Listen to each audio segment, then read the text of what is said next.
ദുബായിയെ പച്ചപ്പുള്ളതാക്കുക, അതാണ് ഇവിടുത്തെ ലക്ഷ്യം എന്നുള്ളതാണ് ഇവിടെ പൊതുവേ സംസാരിക്കുന്നത്.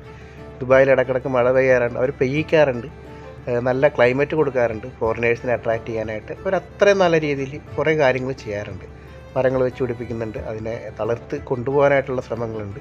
ഈ അടുത്ത കാലത്ത് മഴ പെയ്ത് വെള്ളപ്പൊങ്ങിയൊക്കെ നിങ്ങൾ അറിഞ്ഞിട്ടുണ്ടാകും. അപ്പം ഞാൻ പൊതുവേ ഇവിടെയുള്ള അറബിക് പിള്ളേരുമായിട്ട് സംസാരിക്കുമ്പോൾ അവരുടെ മെയിൻ ഇഷ്ടങ്ങളിലൊന്നാണ് ഈ ഡെസേർട്ട് സഫാരി, അല്ലെങ്കിൽ മരുഭൂമിയിലേക്ക് യാത്ര പോകുക എന്നുള്ളത്.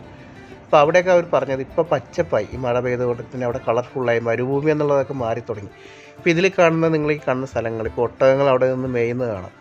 അത് എന്ന് പറഞ്ഞത് നേരത്തെയൊക്കെ ഞങ്ങൾ പോകുമ്പോൾ ഇത് വളരെ നല്ല ഡ്രൈ ആയിട്ട് നിന്നൊരു സ്ഥലങ്ങളൊക്കെയാണ്. ഇപ്പോൾ അവിടെ നോക്കി പച്ചപ്പ്, വളരെ നല്ല പച്ചപ്പ്, ഒട്ടകങ്ങൾ അവിടെ നിന്ന് നടക്കുന്നു. ഒരു ഭയങ്കര കളർഫുള്ളായിട്ടുള്ള ഒരു നല്ല രസമുള്ളൊരു കാഴ്ചയാണ്. വിഷനുള്ള ഭരണാധികാരികൾ വരുമ്പോൾ ഇങ്ങനെയാണ് മാറുന്നത്.